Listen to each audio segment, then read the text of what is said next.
어제 두 가지 사건이 있었습니다. 5.18 계엄군의 성폭행을 국방부 장관이 사과를 했어요. 기무사에서 계엄을 검토했다. 촛불 시위 때.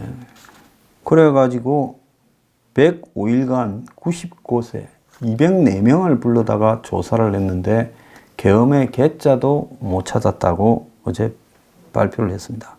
그래서 미국으로 달아난 조현천 전 기무사령관을 기소 중지했고 8명을 참고인 중지, 즉 한국에서 조사할 수 없어서 나중에 조사가 되면 하겠다 했고, 내란 업무 캔다더니 공문서 위조 혐의로 장교 3명만 불구속 기소했습니다.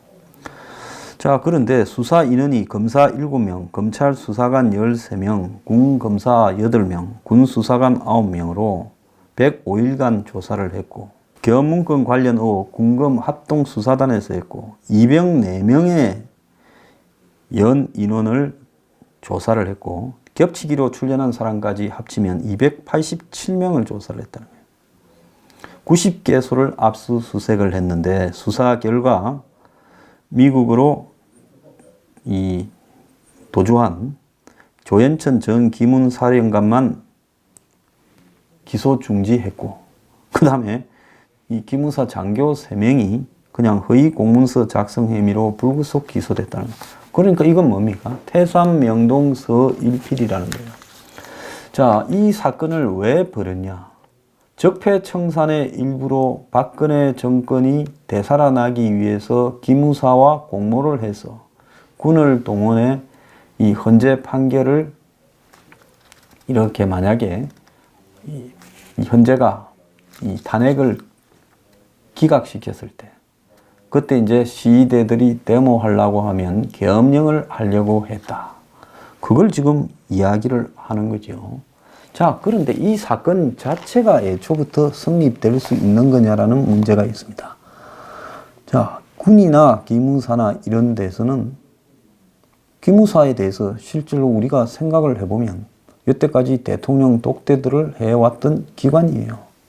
한마디로 군을 움직이기 위한, 통제하기 위한 기구로서 기무사를 역대 대통령이 중요하게 생각을 했고, 더 나아가서 기무사령부에서 국정원처럼 별도의 정보들을 대통령한테 제공도 했어요. 그러면 기무사의 그런 기능 자체를 문제를 삼든가, 아니면 기무사가 그야말로 박근혜 전 대통령 편에 서서 쿠데타를 하려고 시도한 정황을 정확하게 잡아야지, 탄핵이 기각돼서 시위대가 통제불능이 될 때 대비해서 검토한 정도 문건을 만들었다. 그런 정도를 가지고 과연 계엄령을 하려고 했다라고 뻥 띄운, 애초에 몇 달 전에 올해 연초부터 계속 그 이야기가 나오지 않았습니까? 그게 군을 갖다가 숙청을 하고 군 내부를 자기 사람으로 다 바꾸기 위해서 벌였던 소동이 아니냐.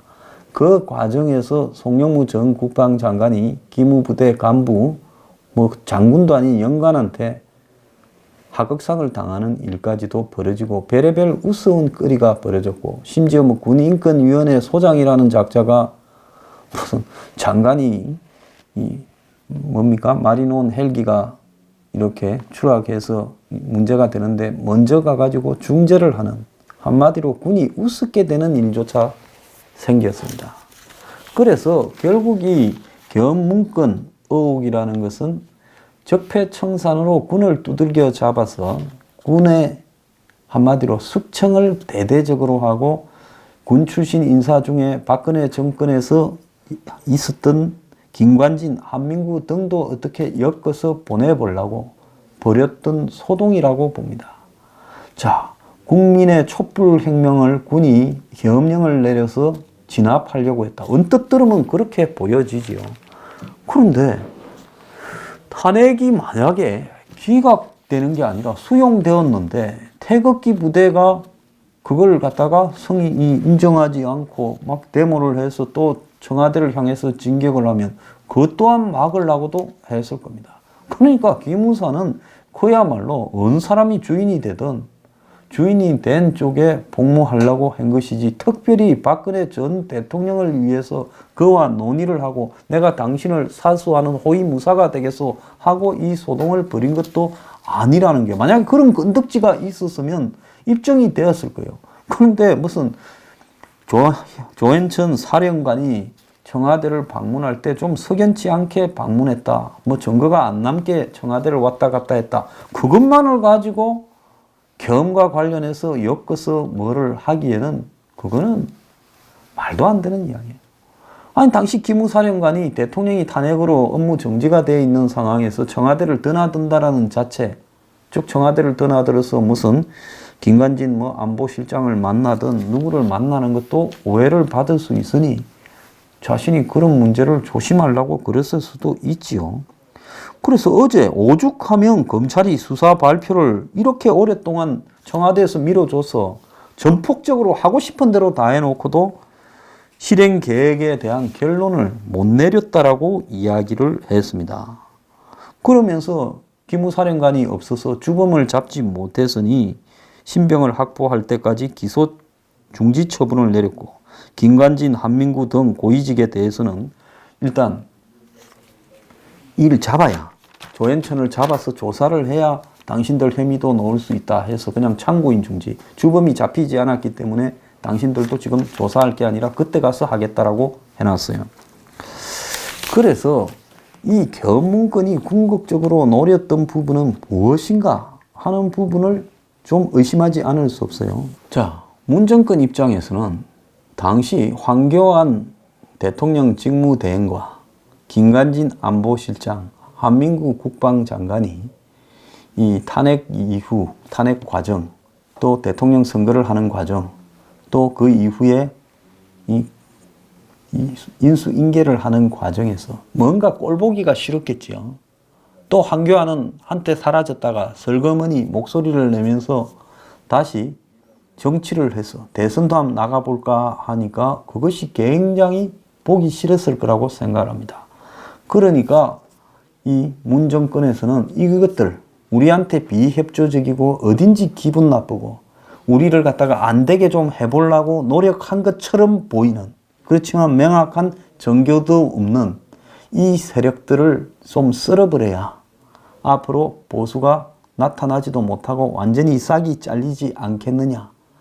그래서 박근혜에 그래도 가까운 충성맨이자 또 한편으로는 어딘지 기분 나쁘고 또 나중에 슬금슬금 기어 나와서 우리 정권을 위협할 수 있는 이들을 한 방에 보내버리고 또랑 치우고 미꾸라지 잡듯이 또 그걸 가지고 적폐청산으로 촛불 시위를 감히 계엄령으로 이렇게 덮으려고 해. 이런 나쁜 놈들이 어디 있냐. 이러면 이것도 또 먹혀들 거 아니에요. 몇 달, 1년.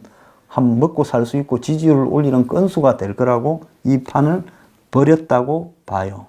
근데 조현천 기무사령관은 정보에서 빼가 굵은 사람인데 있든 없든 엮어서 자기 죽이려는 거 안다 하니 미국으로 일찍 도주해 버렸고, 그 다음에 조현천이 도주했으면 쫄병들은 남아 있으니까 요즘 정권 바뀌었는데 쫄병이라도 자기 과거 전임자인 상관을 위해서 목숨 바칠 사람이 누구 있어요? 다 불지. 근데 안 나오는 이유는 없으니까 안 나오는 거지.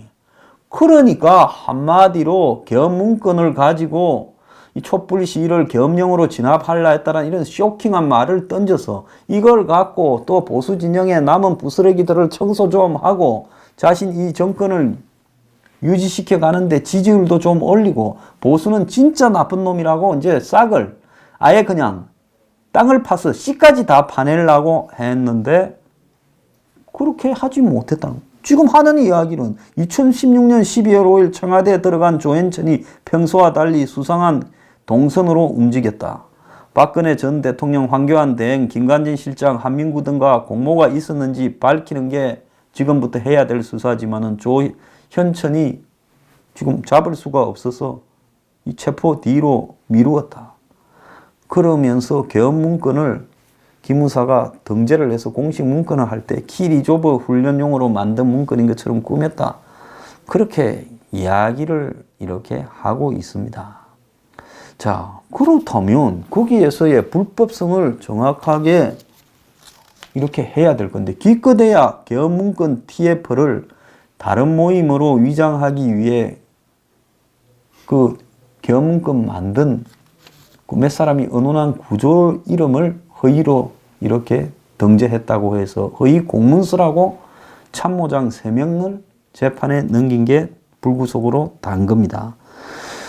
결국은 아무런 근거 없이 내란 음모로 몰아가지고 한마디로 이 기무사가 어떤데요? 군 내부의 수상한 세력들을 척결하는 한마디로 좌파 친북의 입장에 봤을 때는 그야말로 정권을 유지하는 한국의 강경 보수 수구 군 집단들의 아지트라고 보고 이걸 청소해야 되겠다라는 입장에서 지금 국정원 손대고 기무사 손대고 하듯이 기무사는 손을 대려고 했는데 기왕이면 기무사를 날려버리고 이름도 뭐습니까? 안보지원사령부입니까? 뭔가 바꾸고 여기에 사람들을 쌍물갈이를 하려면 또 기무사 조직을 전국에 싹 해체하고 재편하려면 어떻게 해야 돼요?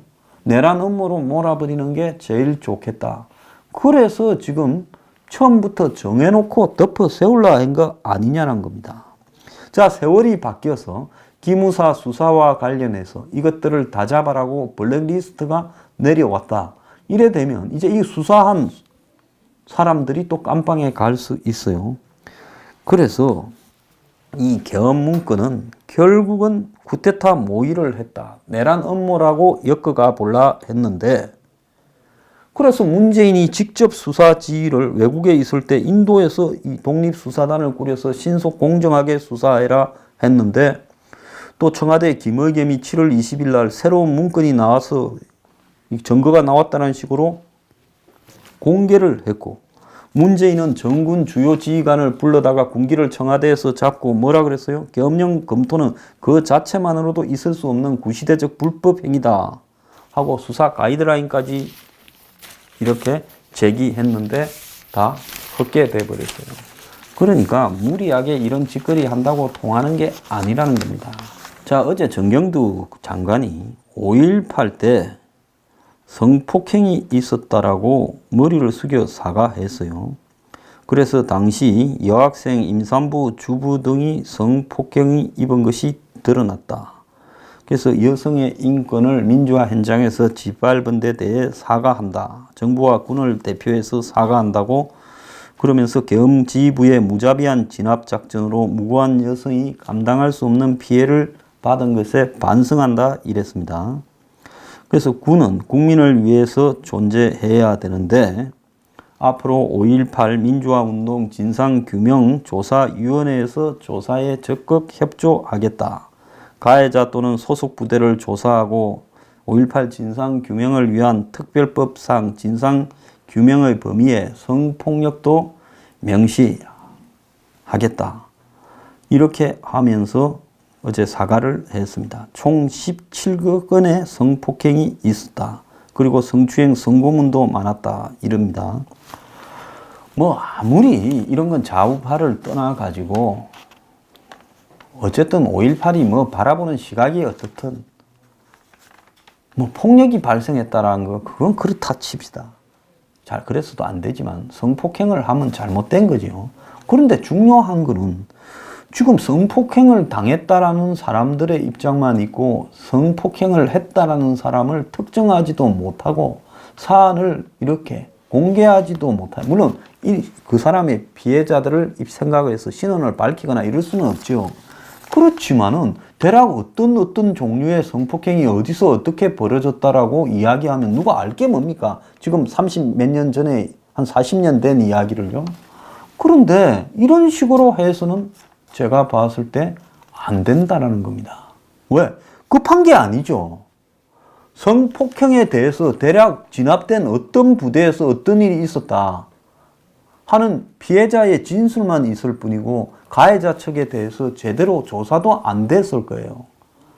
그러면 이런 거를 조사해보겠다라고 이야기할 단계고 이걸 조사하기 위한 지금 진상규명위원회에 대해서도 지금 안 되고 있지 않습니까? 한국당에서 추천을 안 해서 안 됐다 어쩌다 하는데요. 자, 어차피 40년 전의 일인데 한국당이 추천을 안 해봤자 몇 달을 안 하겠습니까? 곧 되겠지요. 그러면 그 과정을 거쳐서 해야 되는데 5.18 계엄군 등 성폭력 공동조사단이 활동을 종료했다면서 그 사람들 이야기만 듣고 발표를 하는 것이 옳은 것인가? 그러면 군은 거기에서 이야기한 문제를 가지고 우리가 수사를 해서 잘못됐을 경우에는 이 사과하겠다라고 해야죠. 그래서 40년 전의 일이라도 규명을 하려고 공정하게 노력을 하고 그 노력을 거쳐서 대략이라도 윤곽을 잡은 다음에 가해자를 잡아내지는 못하더라도 그래도 조사를 좀 1, 2년이라도 해보면 윤곽에 접근할 수 있지 않겠습니까? 그래야지 피해자들 말만 듣고 공동조사단에 아마 피해자들이 진술을 하거나 했을 수 있죠. 17명이 있었다라고 말을 하면서 5.18 계엄군 성폭행은 사과한다. 이렇게 일찍 이렇게 하는 게 맞느냐는 겁니다. 제가 성폭행을 사과한 것 자체를 나무라는 게 아니라 사과도요. 계속 사과할 겁니까? 몇 번을? 그게 아니라 다시 이런 논란이 반복되지 않을 만큼 적어도 시간을 가지고 노력하고 또 그 조사하기 위한 진상위원회 이런 데 공정하게 구성을 해서 하고 그 다음에 우리가 밝힌 것은 이까지다. 근데 여러 정황으로 봤을 때는 사실에 가깝기 때문에 사과한다라고 해야 되는 거 아니냐는 겁니다. 이런 이야기를 갖고 뭐 비판하거나 이러기는 대한민국의 현재의 이런 쏠림 정세에서 어려울 수 있지만은 아무리요 정말 잘못된 일도 그걸 갖다가 처벌하는 과정에서는 역사적 과정을 공정하게 밟아가고 절차를 거쳐서 사과하고 그리고 진상을 밝히고 나면 두 번 다시 논란이 되지 않도록 해야 된다는 거예요. 여기는요 좌파 정권들도 문제가 있어요. 지금 헬기 기총소사가 있었던 걸로 보인다 이러는데 그러면 그걸 김대중 노무현 10년 동안에 왜 그걸 밝히지 않고 이제 또 와가지고 그 이야기를 하는 겁니까? 그래서 이런 일들은 10년이 걸리건 20년이 걸리건 진상을 규명을 해서 명확하게 꼼짝하지 못하도록 정리해서 발표해야 되는 거죠. 자, 가짜뉴스의 범주 중에 지금 좌파들에서 나오는 숱한 이야기를 보면 2,000명이 죽었다. 광주 사태 때. 그렇게 말을 하지 않습니까? 근데 공식 사망자는 200수십 명이지 않습니까? 그러면 2,000명이 죽었다는 것은 가짜뉴스냐고 얼마 전에 한 신문 사설이 이야기를 했지요. 그래서 자 많이 죽었는데 밝힌 사람은 이뿐이다. 이렇게 말을 하는 겁니까? 그게 아니라 이런 것도 역사적으로 봤을 때는 적어도 희생자의 특정 범위를 규정할 때는 어느 정도라고 합의를 해서 그 이상의 말은 못하게 해야 되는 게 맞는 겁니다. 그럼 카드라 통신밖에 더 되는 겁니까? 그래서 우리는 피해자이기 때문에 우리는 그 피해를 과장할 필요도 있고 그리고 우리가 이 문제에 대해서 이의를 제기하는 놈은 나쁜 놈들이다. 그리고 우리는 이 피해에 대한 보상을 광주와 민주화 투쟁 유공자라 해서 우리는 이런 부분에 대해서 돈으로도 보상을 받고 자녀들이 취업할 때도 특혜를 받고 있다. 이런 이야기가 한간에 난무하고 있지 않습니까? 그러면 이런 부분에 대해서도 정확하게 정말 광주에 어떤 희생을 했고 어떤 사람이 정말 광주 사태로 유공자 표창을 받았고 예? 그리고 광주를 민주화 항쟁이라고 이렇게 등재를 하면서 그렇게 가는 부분에서 이의를 제기할 사람이 있다. 그럼 지만은 씨 같은 사람이 이의를 제기하고 있잖아요. 그러면 한국당이 지만은 씨를 하는 부분에 대해서 지만은 씨를 꼭 배제해야 된다. 난 그렇게 보지 않습니다. 그 지만은 씨 앞에 주장하는 광수가 사실인지 아닌지도 가리고 또 전두환 전 대통령이나 관련 인물들이 살아있으니까 불러서 전부 다 논의를 해서 두 번 다시 이런 논의들이 재론되지 않도록 하나씩 정리를 해야죠. 자, 사망자 피해자는 몇 명이다. 이 이상을 이야기하는 것은 잘못됐다. 자, 그 다음에 헬기 기총소사 어디에서 있었다. 이렇게 결론을 짓고 그 다음에 성폭력 있었다. 그럼 이런 걸 결론 짓는 과정이 그게 꼭 문재인 집권 하에서 1년 만에 번개물에 콩 구워 먹듯이 부족한 증거나 이런 상황에서 결론을 내려야 됩니까? 그건 아니에요. 5년이 걸리건 10년이 걸리건 두 번 다시 재론이 되지 못하도록 야당도 부르고 보수 진영도 불러서 합의를 그렇게 할 거냐고 해서 다져서 해가야지 나중에 번복되지 않는 역사가 되고 그것이 국민 전체가 이렇게 추모하고 국민 전체가 공감할 수 있는 것이 돼야죠. 광주에서만 그 부분을 인정하고 나머지 사람들이 빈정거린다면 이것이 광주의 희생의 의미가 과연 있겠습니까? 그렇지 않습니까?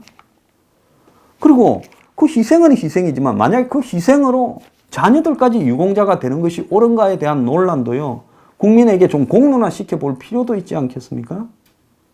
이런 부분에 대해서요, 이제는 우리 사회가요, 성역 없이 논의할 때가 됐다고 봐요. 왜? 진보 사회니까. 자, 억압을 할 게 아니라 모든 것을 까놓고 이야기 좀 해보자. 제가 그 이야기를 하고 싶습니다.